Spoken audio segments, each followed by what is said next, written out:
sector this quarter. Nigel, over to you. Well, thanks a lot for that. For the cement space, brokerages are expecting a recovery in Q3 in comparison to a weak showing in Q2, before full-blown likely recovery in the fourth quarter. Credit Suisse on the Indian cement sector, they say that they expect strong profitability recovery from the second quarter bottom.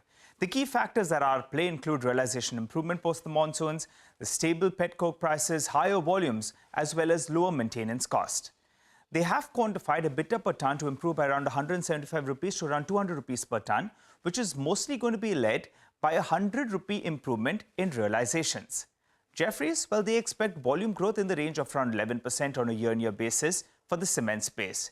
They're also in the camp who believes that there will be a 175 rupee quarter-on-quarter improvement in EBITDA per ton, but they also highlight that EBITDA per ton will be down by around 135 rupees on a Y-on-Y basis. They also highlight that the aggregate EBITDA will increase by around 40% quarter-on-quarter, but will yet decline by close to around 6% on a year-on-year basis. But from here on, the EBITDA per ton is likely to look up as pet coke as well as coal prices, they are down between 10 to around 20% if you compare it with the average that we saw in 2022. Jefferies also highlights the likely outperformers and underperformers for the quarter gone by, that's Q3. They expect Dalmia to report the strongest year-on-year growth in EBITDA, driven by strong east pricing and healthy volume growth. That's going to be boosted by the new capacity that's come on stream, which will stabilize. While the sharpest year-on-year decline is likely in ACC, Birla Corp, Shree Cement, as well as JK Cement. Now, running through the expectations on individual stocks, Jefferies expects Ultratech to deliver revenue growth of close to around 20%, but which will be led by 13% volume growth, and EBITDA will improve by around 120 basis points on a sequential basis, but will decrease by a similar amount on a year-on-year basis.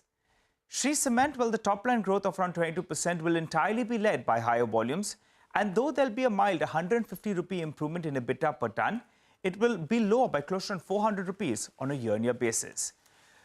Ambuja Cements will lag on the top-line growth, which will be just around 7%, but will bounce close to 250 rupees per ton on a low base. Dalmia Bharat and Nuvoco, well, they'll put in a solid showing with improvement in EBITDA per ton on a year-on-year basis, as well as on a quarter-on-quarter basis. That's because of the solid pricing we were talking about in East India. Finally, to wind this down, let's run you through a quick snapshot on the valuation front. As we can see, well, if you can pull up Dalmia as well as Nuvoco, they traded a bit of a discount in comparison to its larger peers. Well, to understand about what are the expectations, Navin Sahadeo, the Director, Nuvama Institutional, joins us on the show. Hi, Navin. Morning. Thanks so much for joining in. What are the numbers you're working with? How much is the cost likely to cool off on a per-ton basis in Q3 in comparison to Q2? And also, what is the cooling off you're working with for Q4? Go ahead. Right. So Q3, I think most of the companies have already, made it clear that they are not really looking at any kind of a major decline on the variable cost front.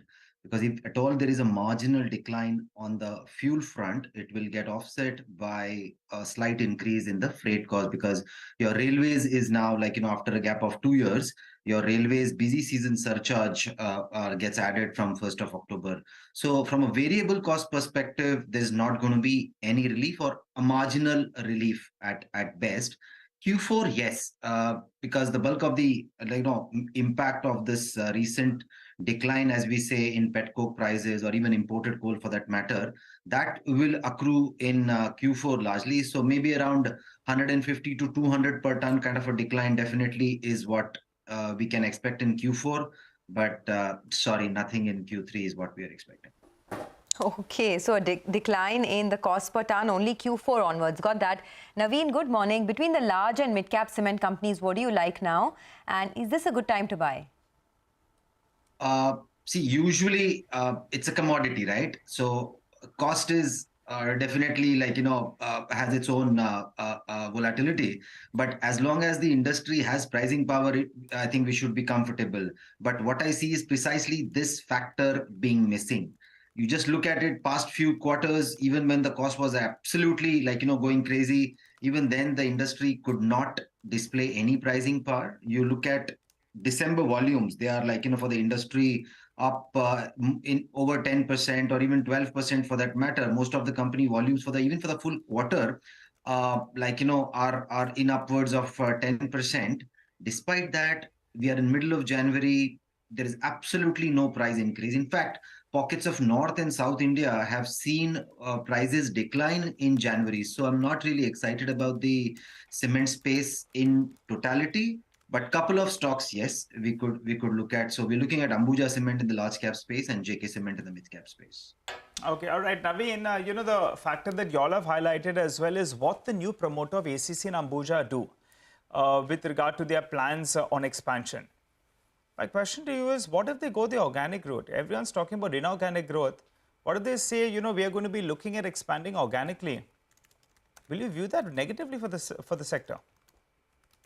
Frankly, so far the company has not made any official comment. Okay, Yes. they've just given a broad guideline that they will be looking. I mean, doubling of capacity in 5 years and becoming the industry leader or a market leader, and also the most efficient player by 2030.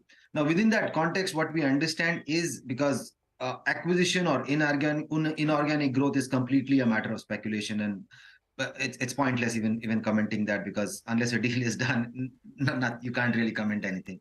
But organic front, yes, because in my personal view, the growth for ACC Ambuja will be a mix of both organic and inorganic. And what we understand from our channel checks is that company is definitely engaging with several equipment manufacturers to consider and pursue organic expansions as well. So that gives me more conviction that the growth plans for ACC Ambuja will be a combination of both organic and inorganic.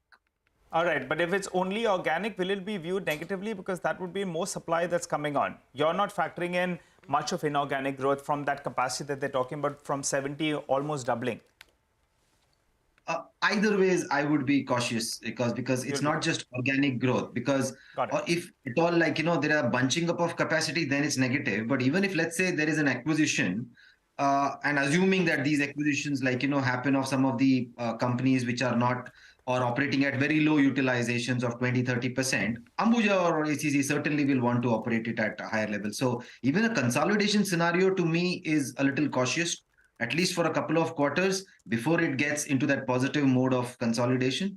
And organic, as you rightly said, if there is bunching up, then it will be negative. So overall, we have a cautious or a neutral stance on the sector. We're not positive on the sector overall.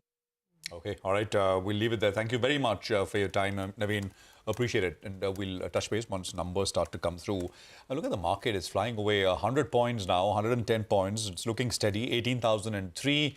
The 20-day is about 50 points out. I mean, 18,051 or so is where the 20-day is at. HUL, I think, deserves a mention. It's up 2.5%. Stocks at 2662. It's perked up quite nicely. Minda Corp is another one which is looking good. It's up 5%, very large volumes. And then there is specialty the restaurants, right? I mean, 274, and that one is up 10%. So just three names I wanted to quickly mention before we move on. We'll take a break here. Mitesh will be joining in for some technical trading ideas on the other side. Stay tuned.